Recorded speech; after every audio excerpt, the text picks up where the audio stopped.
All right. Hi, everyone, and welcome. My name is Brianna Marshall, and I'm one of the co-conveners for the Digital Action Open Research Discussion Group. And I'm happy to help facilitate today's meeting. We're really excited to welcome three presenters, Josh, Will, and Maria, today to share with us an introduction to the Scholarly Communication Notebook. So just a few housekeeping things before we get started. This meeting is being recorded. We will make sure, of course, to share it out afterward. Please put your questions in the chat. I will be monitoring the chat and will respond to those during the Q&A toward the end of the presentation. And one last thing, which I will also make sure that I write in the chat, but everyone here gets a sneak peek about our next meeting, where we will be featuring some wonderful lightning talks. So please save the date of June 30th at 11 a.m. Central Time. We just got this figured out, so of course there will also be emails coming out from us where you'll learn how you can register for that meeting. All right, I'm going to pass things over to our speakers, Josh, Will, and Maria, who will introduce themselves. Hi, everyone. My name is Josh Bolick. I'm a scholarly communication librarian at the University of Kansas.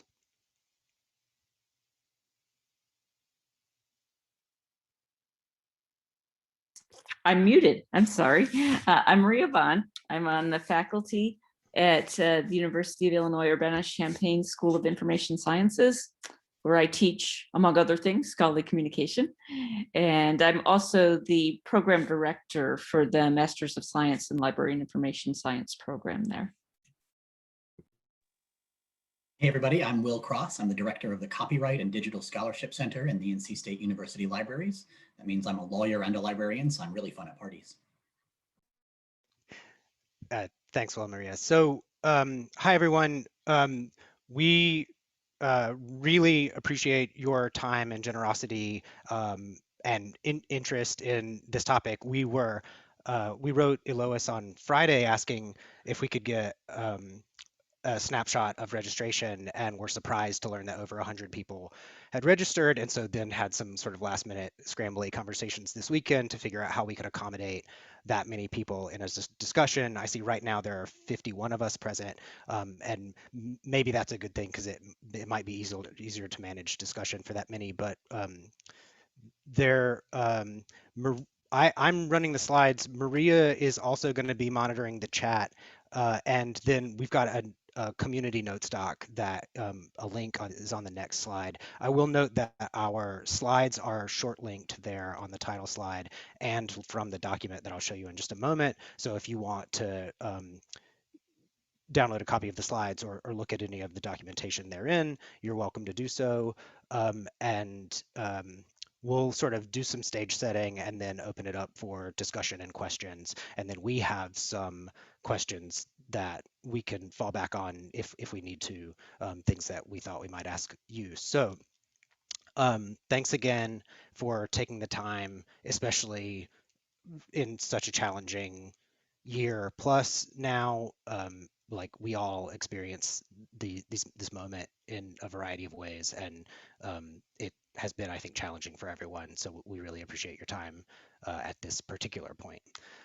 So this is the community notes doc that we generated this morning as a way to make it easier for people to engage in a way that is most comfortable for them. So if you feel like unmuting during the Q&A and asking your questions, please do so.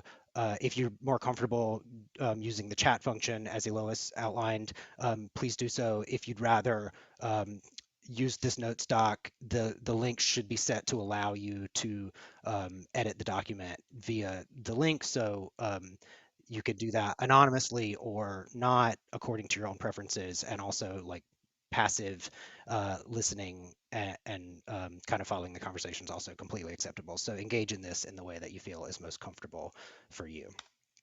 So Will and Maria and I have been working together for about 4 years now, and our broad collaboration, which includes more than the Scholarly Communication Notebook, which we'll tell you more about momentarily, is built on this mutual recognition that topics of increasing importance, specifically scholarly communication topics, sort of broadly understood, have been underaddressed in LAS education. And those topics like open access and copyright and fair use and open licensing and data management and open education are ascendant in the hiring environment. And there's lots of literature that supports this. But LAS programs have been slow to respond, and there's some really understandable reasons why that's the case. And I want to be clear that this isn't an attack on LIS programs, and I mean Maria is core to this project and comes from an LIS program, so we're looking to work with and collaborate with LIS programs, not to lob stones. But there's a gap that's grown between faculty and practitioners, and IMLS recognizes this in a report that they had a collection of LIS faculty and instructors and practitioners together in South Carolina in, I think, 2018, and specifically note to think about this gap between the people who are teaching and the folks that are out in the field. And at the same time, open educational resources, or OER, have become a huge force in the teaching and learning landscape, and librarians are a major advocacy stakeholder within that landscape, maybe like a majority, though I'm not positive about that, but it certainly can feel that way when you're looking at that landscape and engaging in those conversations. And that led us to wonder if are we learning from open educational resources in our professionalization, and are we leveraging OER to their full potential? Like library school students aren't magically, they're subject to a lot of the same pressures in acquiring their materials as every other field, and library school faculty also could leverage the open licenses in pedagogically interesting ways, which is like, those are the two arguments for open educational resources. The two principal streams of that are about affordability and access, but also about the pedagogically interesting things that can happen with open content. And so this is sort of the mixture of things that led Will and Maria and I to get together and start thinking about what an open textbook of scholarly communication librarianship might look like. And that book, which is here on our website, and hopefully one of my colleagues has linked our project site in the chat, or will do so momentarily. That tab on the page provides a lot more context about that, but that is under advanced contract with ACRL to be published openly soon. There are three parts of that book. The first part is about the sort of economic, social, legal, and political and technological issues that shape scholarly communication work. Will and Maria and I are writing that bit. The second part is about the major sort of open movements. The open access section is edited by Amy Buckland. The open education section is edited by Lillian Hogendorn.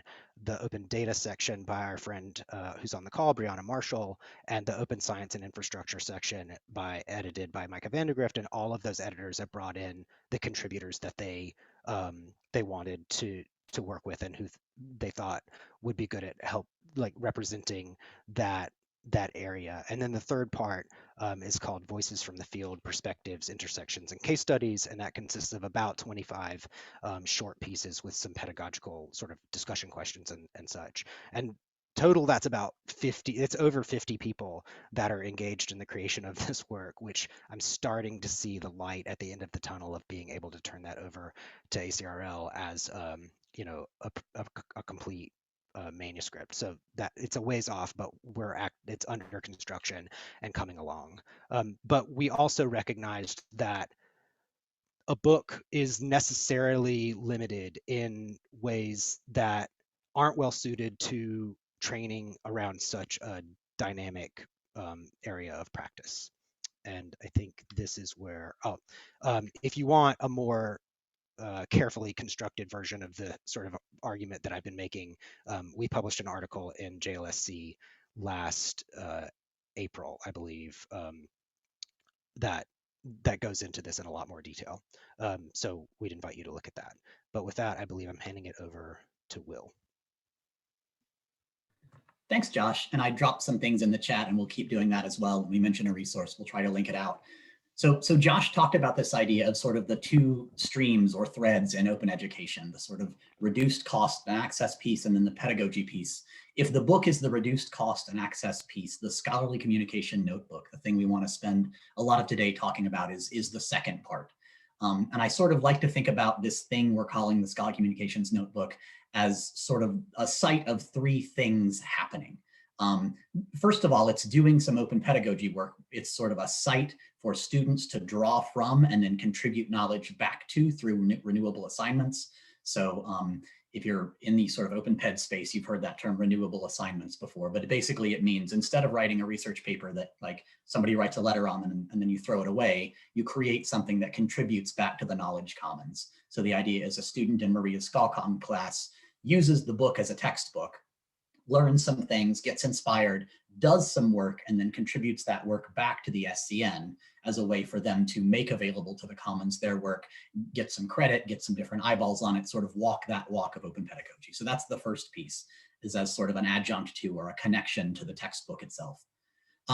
The second thing the SCN we hope will do well, and Josh pointed to this as well, is act as that bridge between the educational space and the practice space, so that practitioners and educators can sort of share knowledge and models back and forth. If Josh does something really cool, like the course marking work he's been doing, he can write something up, drop it in the SCN, and then immediately Maria's students can get access to that.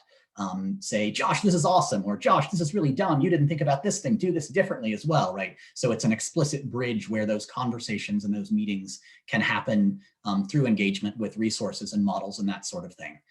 So that's the second thing the SCN we hope will do. The third thing is, in some sense, maybe the most important, and it's intentionally designed to fill gaps in the field and to create opportunities for underrepresented voices to share their work.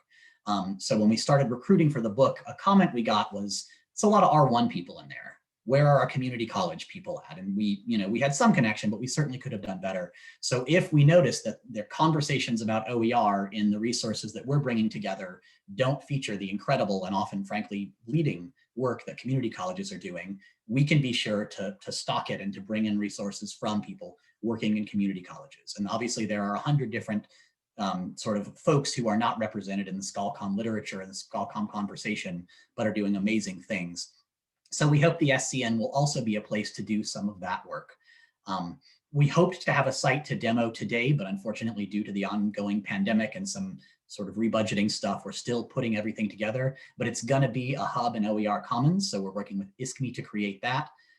We hope to have an actual site to share with you soon, but in the interim, we did wanna show you a couple of sort of examples of that work. So I'll actually, Josh, if you can take us to the next slide, thank you. Actually, sorry, the previous slide. I jumped ahead one. There we are. Josh mentioned that IMLS has been very generous in their support for this project, and the lion's share of the resources that IMLS has given to us is being used in order to do the work that we just talked about, to bring existing resources into the space that we know about or that we should know about but don't, and then to generate new resources that explicitly fill those gaps in different ways. So we're identifying a set of subject experts to curate and describe the sort of body of existing resources that are out there in the specific areas, OA, copyright, research data, OER, et cetera. And then last fall, we released our first of what will be, we think, 3 calls for proposals from people who offered to generate a new resource. And we're financially recognizing the labor and the expertise that goes into that. It was $2,500 last time. I think that'll probably continue to be the case. We put out that call. We had some amazing submissions, and I saw a couple of names in the room. I know we've got some contributors on the call, so if you want to brag about your stuff, feel free to do that for sure. But we've been really, really inspired by that work. We've got sort of 10 different new resources that we think are going to be really important at different levels of preparation. We even have a couple that are already done. And so I'm excited to turn it over to Maria to talk some about the ones that we have to show and the way they sort of model what we think the SCN is going to do in a cool new way. So I think that's my cue to shut up and let Maria go. Yeah, I'm just going to emphasize a couple of things that my friends and collaborators said. We talked about wanting to create and participate in an empowered community of practice.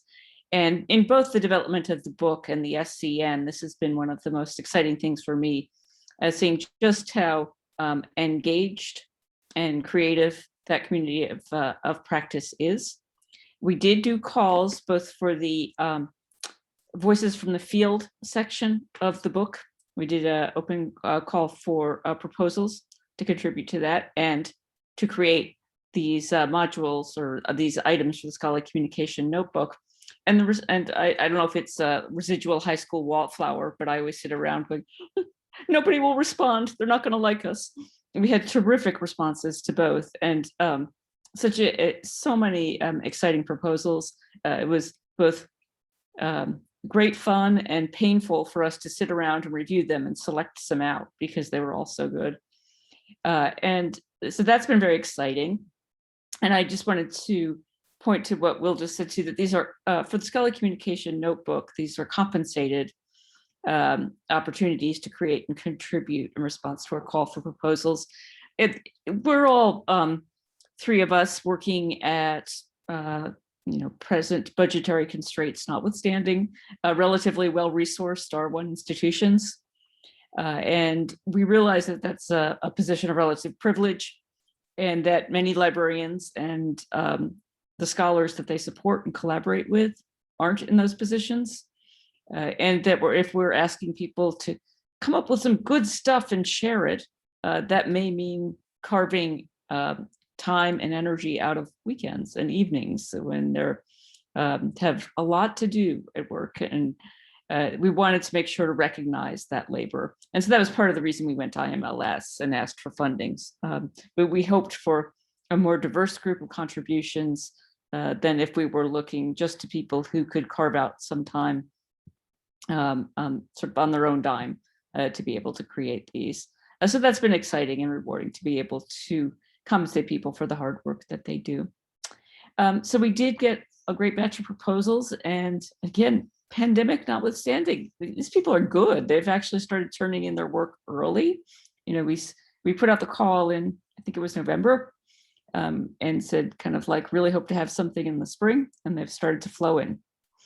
And we got, I'll just talk about the broad spectrum of proposals a lot, and some look very much like, yeah, I recognize that as curricular material.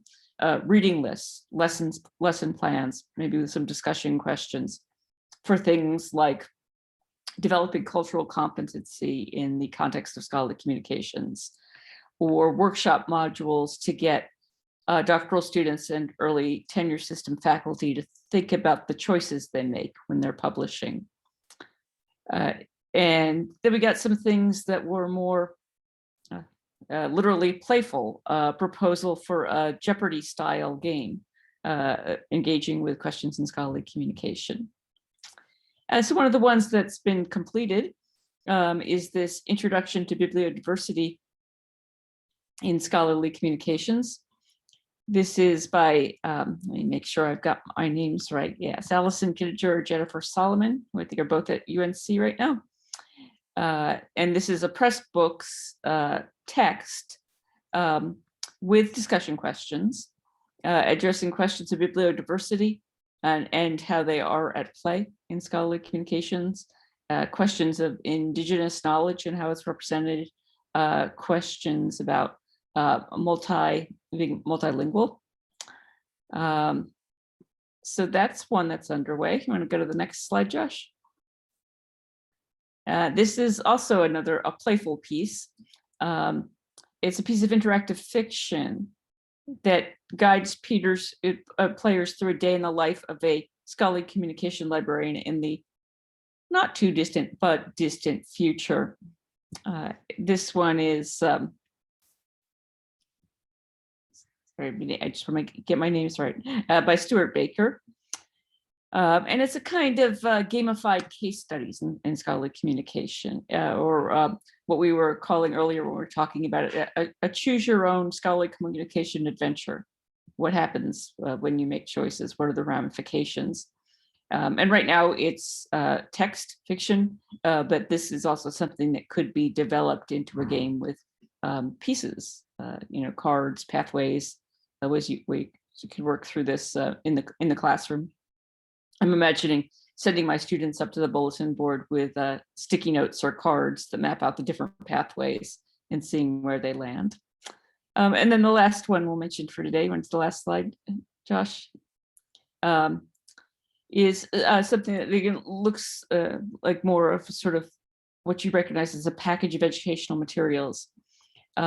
It's resources for scholarly communications librarians to do some static web publishing for digital scholarship.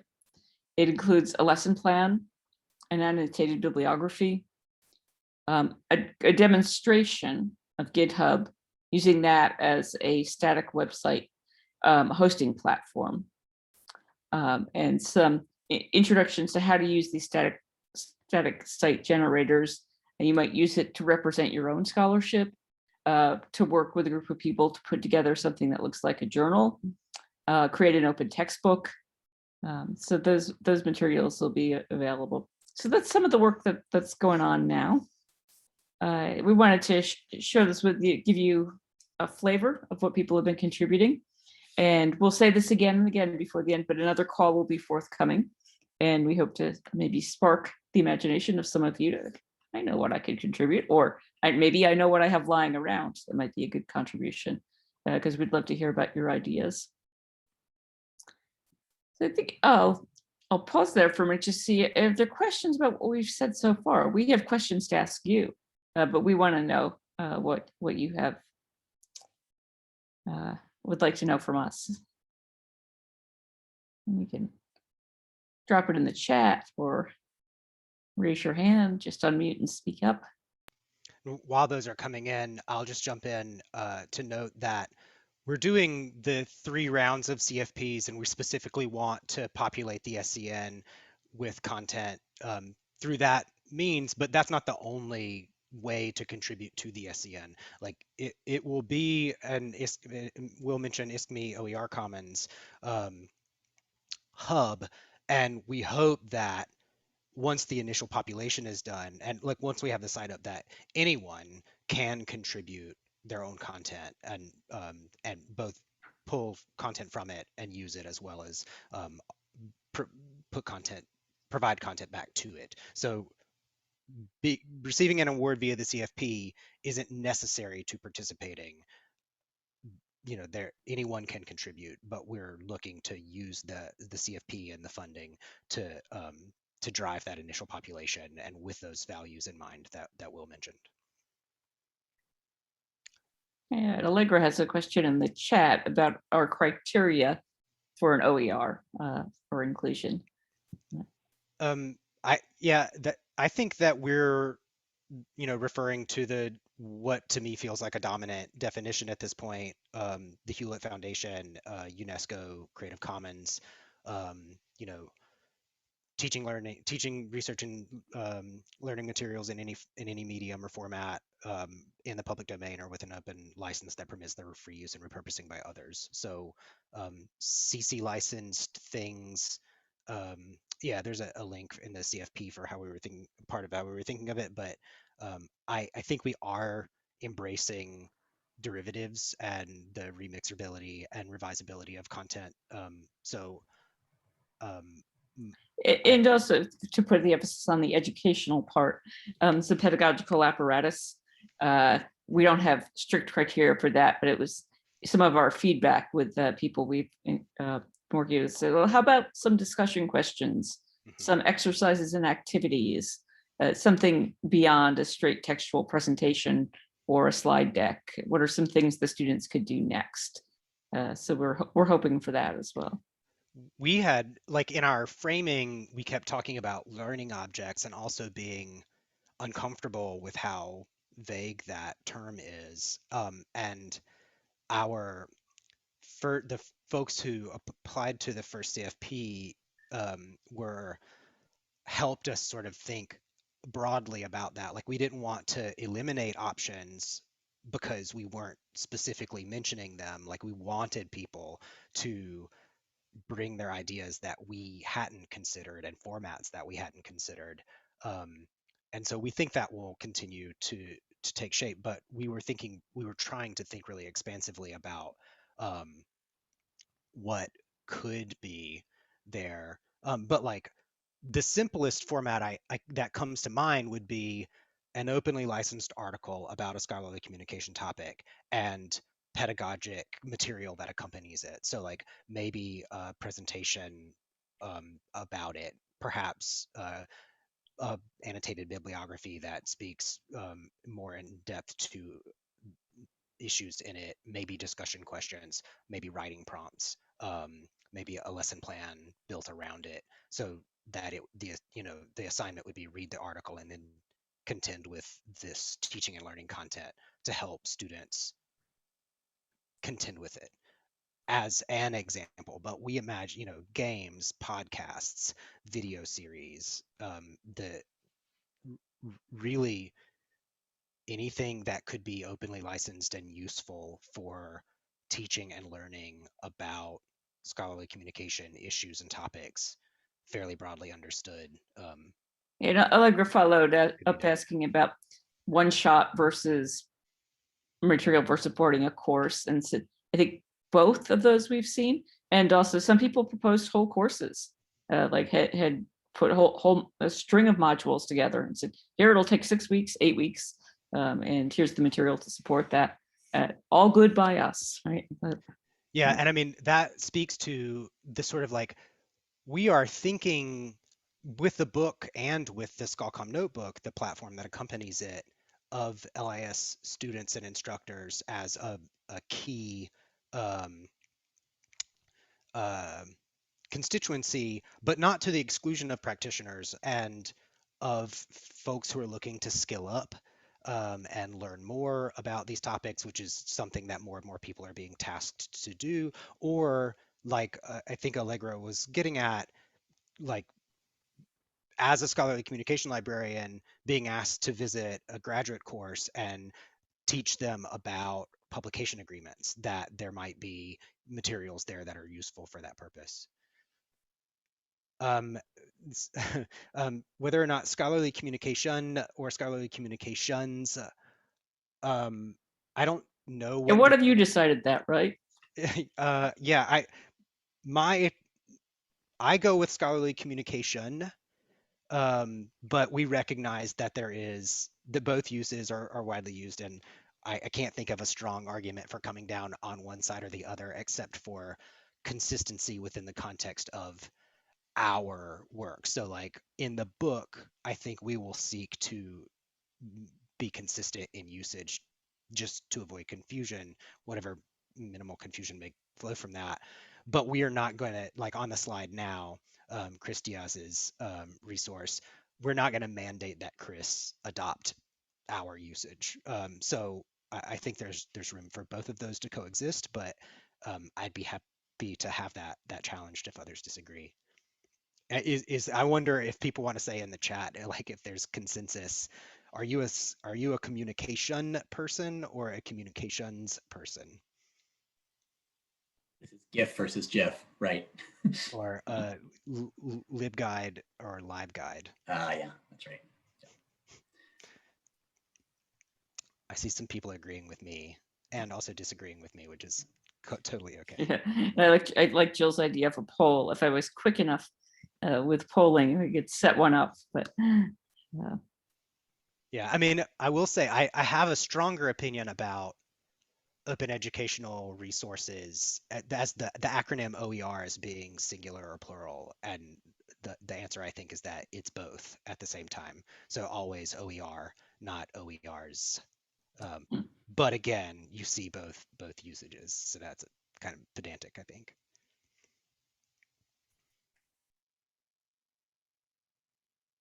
other questions about the SCN or the book or the assumptions behind it or any of this work?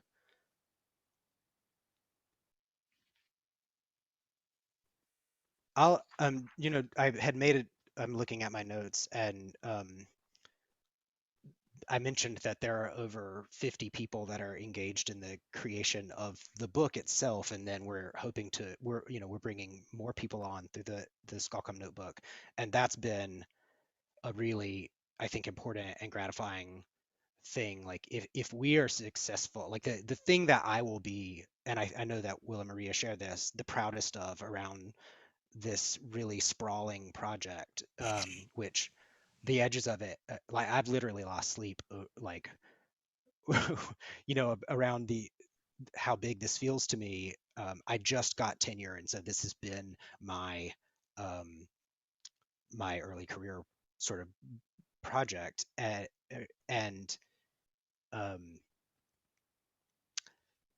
the thing that I will be proudest of is the number of people who are contributing their expertise and time. Like we didn't want to position ourselves as the voice on what is scholarly communication and the understanding of it. Like that feels like way too much responsibility. And also, as I think Will noted, we're all at R1s, we're all white, we're all cisgendered, we're all heteronormative, like, or we're all heterosexual. I mean, we should not speak for everyone in a field that is much more complex than that, and we have tried to represent that in the contributors, and 50 doesn't begin to do that in a universal way, but it's a lot broader, and then we're hoping with the Scalcom notebook to broaden that further. But we're really happy and grateful for the contributions of others that help this work be the best that it can be. So maybe we should move into our prompts unless there are ones. Will, is there anything in the community notes doc that we need to pay attention to? There are some comments responding to the discussion questions, so maybe we should raise the questions and then sort of bring those comments into that conversation. Sure. So I think, Maria, you were going to lead this. Yeah, I think that for me, and I think the others share this, that the measure of success will be if the materials in the Scalcom notebook are used. And to ensure that use, we want to make sure we're understanding who our users might be. It's easy for me to think about me. I have a Scalcom class to teach, which I do about once a year. I teach academic librarianship too, and there's usually a Scalcom component. I need something about, metrics for measuring impact. I haven't developed a lesson plan on that. Is there anything here in the Scalcom notebook? So that's easy for me to imagine. And I can imagine pointing colleagues to it and say, if you're looking for something, look here. We're hoping that some of our users are you. But if that's the case, we'd like to hear about what would be useful to you. And that might be a question like, what did you wish you knew when you started your job? If you suddenly had a pressing need for continuing your education, what's here? What would you be looking for? So what do you think? Who might our users be? And if the user is you, can you tell us a little bit about what you might want to see here or what you would need? And while folks are gathering their thoughts, I'll reflect the question that showed up in the discussion document, which is the sense that Scalcom is often kind of a kitchen sink position, that more and more responsibilities are sort of being brought into there. So thinking about, and if I'm not reflecting this well, please feel free to say it in your own words as well, but to sort of guidance for students to think about advocating for themselves within the job search and on the job to avoid the pitfalls of just sort of throwing everything in the kitchen sink and you're the unicorn who has to fix everything, right? So thinking about coming into Scalcom intentionally and maybe in a way that recognizes this is what I'm good at, this is what I'm not so good at. Let's make sure the position reflects what I think I can do well. and then specifically calls out burnout as a danger if we don't do that, which can't be said enough for sure. So I think that's a really good response. I see another one being added as well. If other folks want to chime in the chat, in the shared document, or to just unmute and talk, we'd love to hear your ideas, however you're most comfortable sharing them. Yeah, this is Hillary. That was my contribution. Can everyone hear me okay? Yes, you said great. Great, thank you. Yeah, I think what I was trying to get at there is that I've been seeing a lot of people saying that they're in new roles, and I have been in 2 new roles that were either newly created or new to my institution. And I think that's pretty common for this kind of ScholComm or digital scholarship or DH or OER position that kind of wraps in a lot of these different aspects. And as a LIS student, I think it's important that we arm students with some of that kind of advocacy, while also knowing that you'll have to know your campus. You'll have to be flexible and get to know what kind of things will be most useful for your campus too. So it's definitely kind of a double-edged sword there, where you can't always say, I'm not going to do that off the bat, but you also have, it's like a little bit of a back and forth there. So that's all I was trying to kind of say with that one. But I think having that broader understanding of what might be some core competencies and how those core competencies might shift over time would better arm students, especially not being kind of siloed within one LIS track or discipline, kind of broadening that conversation out a little bit too, because you might come to that position from a different kind of perspective, like a UX perspective or a DH perspective, and not have talked about some of these other things as well, if that makes sense. Absolutely, thanks for sharing. I think that's a really well-made point. I'll also say the flip side of that kitchen sink idea is something we say a lot, which is ScholComm is everybody's job. That at some level, being an academic librarian is being involved in ScholComm in some sense. So one thing we can do is prepare people who are moving into jobs with ScholComm in the title to talk about that. But the other thing is when we're teaching people doing collections, well, open access might be part of what you have to think about when we talk about people doing reference, right? That as we train LIS folks generally, understanding how they fit into that process will, make it at least sort of a shared project as opposed to something that one weird ScholComm person does.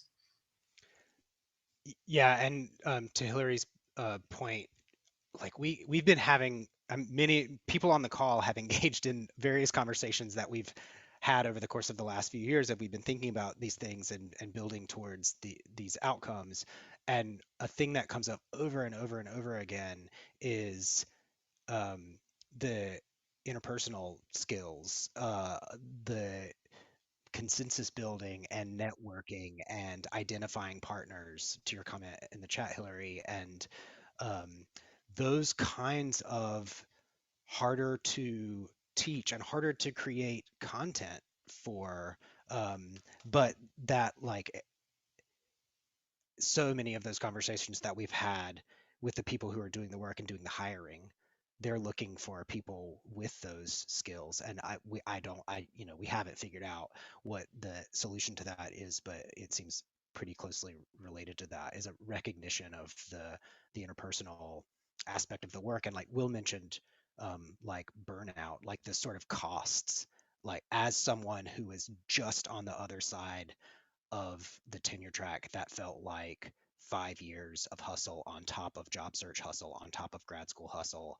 And frankly, I'm tired and my capacity feels encroached upon. And I'm sure the pandemic and other social and political crises that we've been living through for the last year, even as a person of immense privilege within these social and political contexts, have been really challenging. And I don't know how to build that into teaching and learning content, except to look for opportunities to engage students in the hard realities of the work. And like that's another piece of this, is we're not looking, like we find scholarly communication work to be gratifying and exciting and rewarding, but also challenging and problematic and in need of a lot of critique and correction also, and you know, like these are all sort of challenging things that are woven together. Beth has a comment in the chat about the importance of making clear the relationship between scholarly communication and collections in the library. And I'll comment that this thing in general is part of the reason in our Voices from the Field section in the book, we have this section called Intersections, because we saw so many of these sometimes serendipitous connections where people came together and were able to better support each other's work, and sometimes very deliberate and established. And I'm also smiling at this one because I'm remembering when I started library publishing at Michigan years ago, the great debate about where I should report. Is collections work? It should be in collections. Oh no, it's all about digital publishing. It should be in IT. Oh, it's a public service. It's for the faculty. And I shuffled around between three different AULs for a year, but we figured this out. Then they just put me in charge of it. So you do it. You're an AUL. But these relationships are tricky.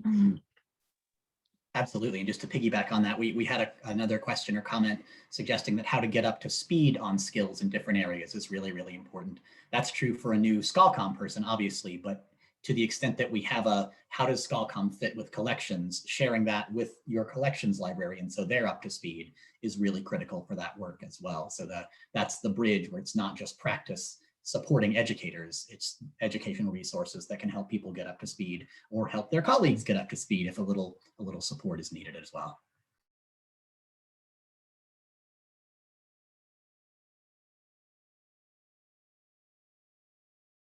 I was seeing some great stuff in the chat. Brianna, do you want to say a word more? I'm trying to catch up with yours. You're having the same dialogue about scholarly communication and digital scholarship. Oh yeah, just the question of, where does it live? And how do you create working relationships if you have folks who are in different units to address these shared considerations? I mean, the comment about ScholComm in particular, so I'm in research services, we have a scholarly communication librarian, and then also acknowledging, with Beth's comment about working with, I think it was Beth, with working with collections. That's the conversation we're having right now. Like, how do we build out that relationship, especially because we don't have people in those roles right now, but the work is like rolling on. So it's really interesting to hear it addressed right now. And like, I think we're not trying to turn everyone into a scholarly communication librarian, right? Like it makes sense that there are specific roles in some libraries and distributed roles in others. But as Will said earlier, like I can't think of many roles in the libraries that some literacy on scholarly communication topics wouldn't be useful. About, like, we're not asking everyone to be a copyright expert. We're asking for everyone. We think it's a good idea that everyone have enough awareness of copyright that they sort of copyright informs so many aspects of library work, not to mention outreach to constituents and training. And like, I don't expect my colleagues to be giving copyright presentations, but to be able to see the way that copyright and fair use flows through their own work and services is useful in helping to shape those work and services.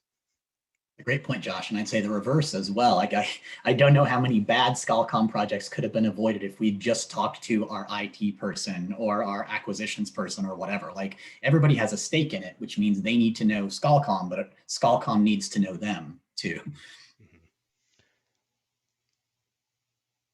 Well, and that goes the other way too, like where we could benefit from greater understanding of issues that our colleagues in licensing and acquisitions units deal with, right? Like, those collaborations are really important. And I think the places that we're seeing a lot of success around openness and and collections and acquisitions, frequently that's the confluence of those two spaces that haven't always been working closely together that increasingly are.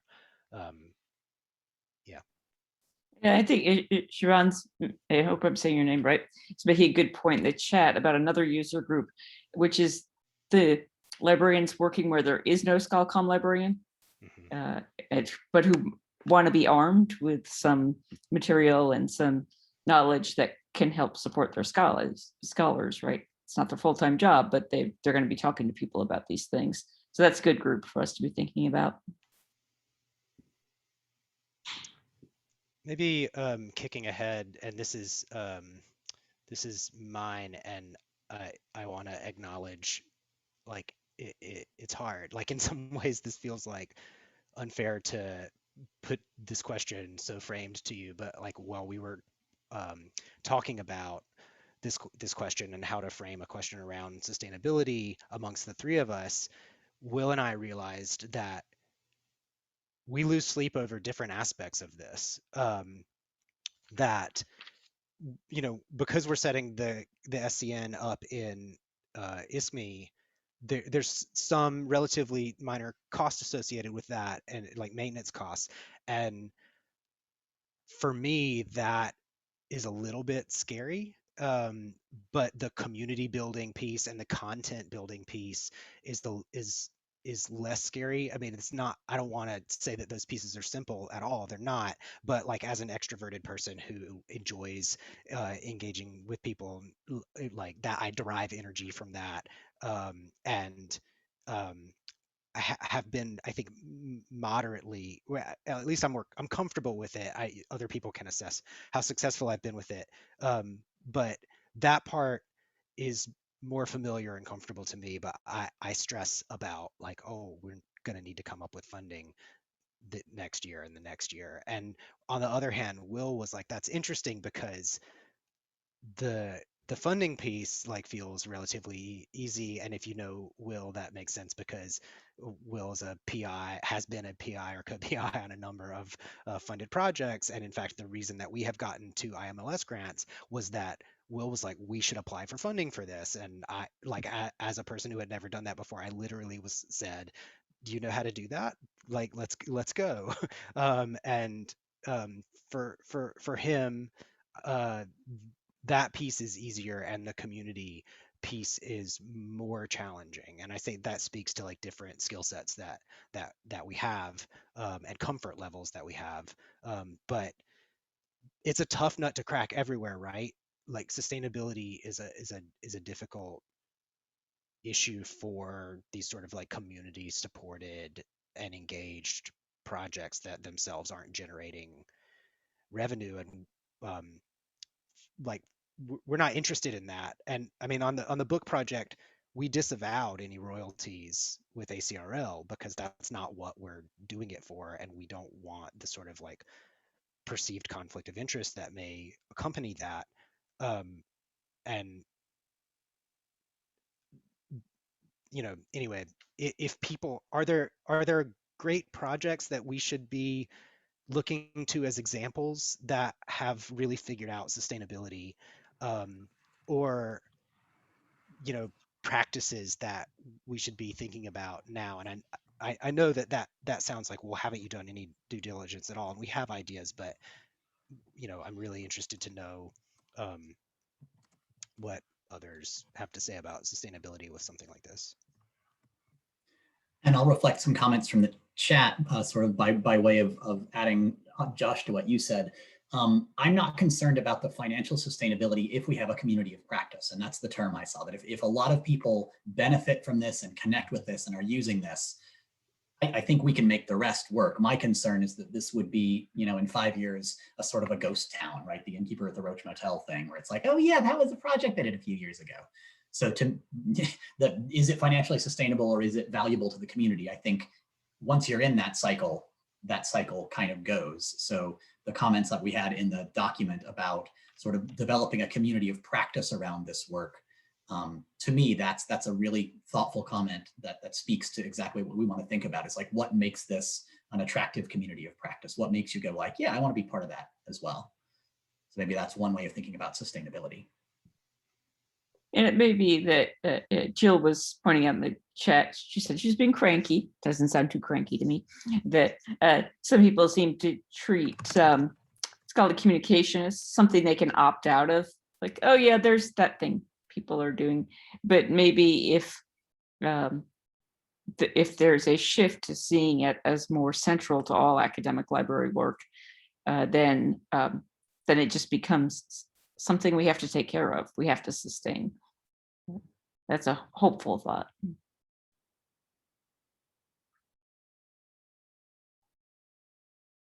So I want to note that we're 10 to the hour, and Brianna, how much like closing time do you need, or are there last questions, that people are yearning to get in?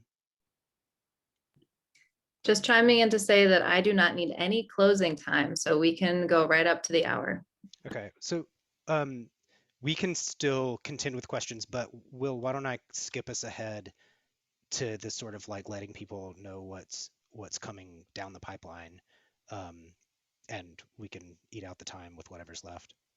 Well, we just drop in. If the other question would have been, in case anybody wants to speak to it, like what would get you excited about contributing to the scholarly communication notebook? Yep, thanks, Maria, for sharing that. I think that's a really significant question, and in a sense, I think if we answer that, sustainability sort of follows from that. So you're the sort of folks we hope would be interested in reading this and contributing your own thoughts back into it as well. What would make it not just easy in terms of fewer barriers, but actually exciting, so that you thought it was worth your time to do that? There are a couple of answers in the document here. Standard metadata field that linked back to original projects. So sort of the discovery piece, among other things. Transparent peer review or web annotations using something like Hypothesis, or I know Zotero has added sort of annotation tools as well recently. And then time is the third one that's added. Yes, if we can solve that one, we'll have solved a larger problem in the world.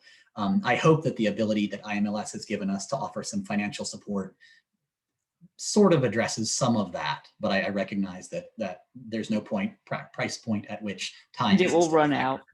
Yeah. And then building on opportunities to collaborate, which I think is a really, really important one as well. The sense that this is not just something I want to write and stick in, but to sort of build those communities of practice explicitly.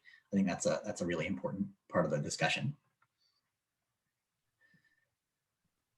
I see folks are still sharing, so I'll just say this real fast and then we can jump back into the conversation. In terms of next steps, well, we're hoping in the next month or two, knock on wood, I don't want to jinx anything, to have an actual notebook, and actually scholarly communications notebook to show people and that folks can start contributing to. We're going to be identifying some folks who sort of know a sub area of the field and can say, here's what's been done on library publishing, and I'm going to bring it in and describe it in a thoughtful way. And then sometime probably in April, May, June-ish or so, we're going to be releasing our second call for proposals.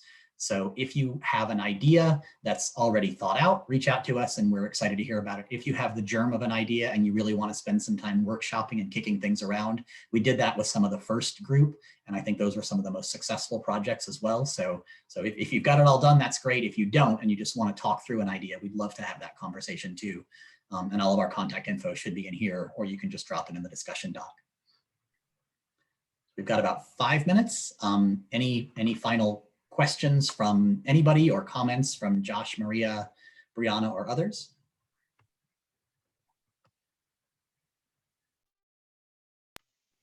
I'll just say that we really, really appreciate everyone's time and input and sharing, and we'll take all of this and carefully consider it. So it is appreciated. Yeah, I just had a thought, and we've talked a little bit around this before, but I think it was Nancy who said in the chat that she'd given a presentation to her department last week about ScholComm, why subject specialists need to be involved. And I was thinking, oh, I'd like to see that. I'd like to share that with my academic librarianship students who are not all thinking about being ScholComm librarians. I should inspire one or two. Most of them want to be subject specialists, actually. And then I began to wonder, these things that we collect in the notebook, do we need opportunities for people to demonstrate them to the community. Hmm. And so this is how I used it. This is how you might use it. Or can we talk about how you might use it differently? And that may be a follow-on activity for us, but it'd be great to have a group like this together to actually look at some of these things working. Hillary, I see your question about getting LIS students involved, and Brianna has actually been a huge help in that because she got us connected with the Hack Library School folks, and we've been inviting them to participate in the open review of the parts 1 and 2 that we're releasing and gathering feedback on over time of the book. But we've also talked to them about what an LIS student focused like symposium or panel discussions with contributors to this, and trying to understand how to meet them in the middle. So like we haven't cracked that nut yet, but we are in touch with those folks, and I think once we have the book out and the sort of like proof of concept of the SCN, we'll shift a little more attention to actively seeking back and forth with that group, because we definitely see them as a principal user of the content, as well as we hope through open pedagogy and open sort of renewable assignments, contributors back into the SCN when they're interested in doing that. In my ScholarComm class this year, I think, what did I have this year? 18, I think. For the first time, I offered them as a choice for their final assignment. They could write a paper, but the creation of a educational resources related to one of the topics in the class. A few of them bit, they got excited about it. But they liked the idea that their work would have a continuing life. I think that's, well, somebody else might use this thing. So that's one way I've tried to get students involved. I have to be careful. I don't want them to feel like they have to produce material to contribute to my thing, the Scholarly Communication Notebook, but I want them to know that they have this venue if they want to share more. And we do have several other less confident faculty who have similarly talked about, once I have a book, I'd love to assign that book. Once there's an SCN, I'd love to offer my students that option. So I think developing those partners is going to be important, and then really building the scaffolding so it's easy to sort of plug and play. The book looks like this in the context of a syllabus. Assignments can go this way, kind of like the Wiki EDU folks have done in terms of, the idea of contributing to Wiki is one thing. Here's the actual nuts and bolts of how to do it. I think that's going to be really valuable as well. Jill, that's a great point.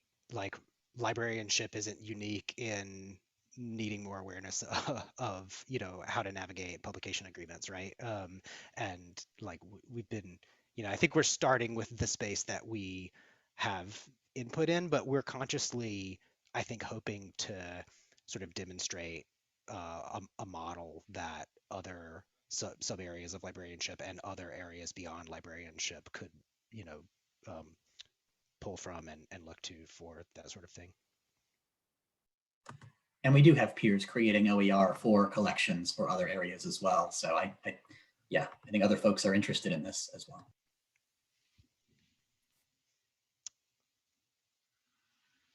So I've got us at 3:58. Likewise. I'll give a shout out because it just came out today, the public announcement to the Open Textbook for Law Librarianship. I saw that hitting the listservs today. That's another great point, is that like we're not the only folks that are thinking about the role of open education in LIS. Maria has a couple colleagues at UIUC who've generated open textbooks for other areas of librarianship, and we've heard from lots of other people that are making this sort of argument and thinking about the role of open educational content in an LIS context. And so we feel part of a broader sort of movement towards that. Yep, and Hillary points to the decentralization of this work is still an issue. That's fair, and the push-pull of not too hierarchical, not too top-down, but not too scattered and diffuse as well. I think we're continuing to try to figure out how to walk that line, and we appreciate your help thinking through some of those questions. We're right at the top of the hour, so if there are any really final pressing thoughts, that's great. If not, I think it's our job to thank you all for taking this time to talk through this project with us. We've got some great ideas in the chat, in the document that we've heard as well. Brianna, is there anything we need to do before we let everybody go to their early dinner or their midday walk or wherever everybody's headed next? Happy hour. It's happy hour, Will. Happy hour. It's always happy. Depends No, on I where think- you are. I think we're all good. As a reminder, you'll get a copy of this recording. Thank you to our wonderful presenters. This was great. You structured the conversation so well. Thank you for creating the document. This has been very informative. So thank you, Will, Josh, and Maria. And thank you to everyone who attended today. And don't be shy about reaching out. We like Yeah. building the community. We'll Yeah. respond. Get in touch. Thank you, everyone. Good to see you.